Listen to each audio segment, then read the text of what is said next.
주제 16은 시민의 정치 참여가 확대되다입니다. 2000년대 들어 인터넷이 발달하면서 시민들은 다양한 방법으로 정치를 참여했습니다. 이러한 정치 참여 확대가 가져온 정치 사회적 변화를 중심으로 수업을 진행하면 좋을 것 같습니다.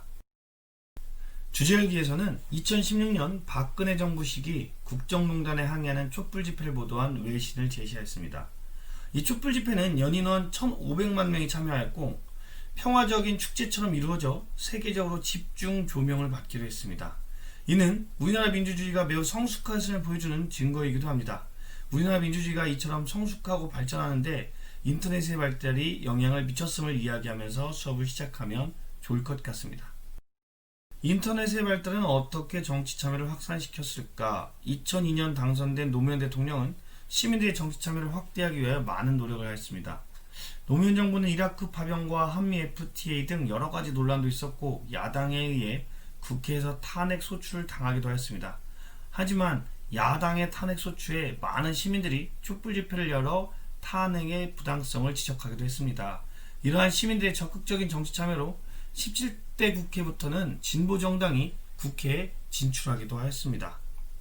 한편 시민들의 정치 참여 확대에는 인터넷의 발달도 큰 영향을 주었습니다. 인터넷을 통한 자유로운 의견 개진과 다양한 언론의 출연 등 시민들이 활발한 정치 참여가 가능하게 되었습니다. 물론 부작용도 나타났는데요. 이는 학생들에게 질문해가면서 문제점과 해결 방안을 함께 찾아보는 수업을 하면 매우 좋을 것 같습니다. 역사 토파보기에서는 인터넷의 발달이 언론과 문화 발전에 끼친 영향을 서술하고 있는데요. 이 소주제와 함께 연관하여 보는 것도 좋을 것 같습니다.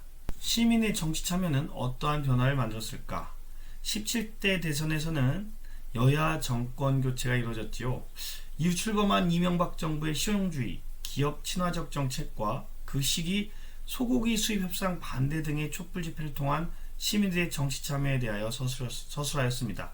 특히 이 시기 청소년들이 촛불 집회 등을 통하여 적극적으로 정치에 참여하기 시작했다는 사실을 꼭 설명하시면 좋을 것 같습니다.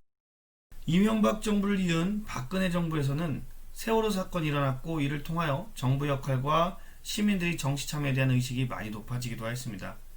특히 이 시기 역사교과서 국정화 문제, 또 측근에 의한 국정농단 문제 등으로 많은 시민들이 촛불을 들고 거리에 나왔고 평화적으로 진행된 이 촛불 집회는 결국 시민의 힘으로 대통령을 탄핵시키는 결과를 가져가기도 하였습니다.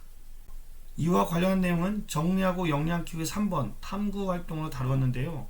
탄핵 선고문의 일부를 통해 학생들이 민주주의가 무엇인지 다시 한번 생각해 보도록 하는 활동을 진행하면 좋겠습니다.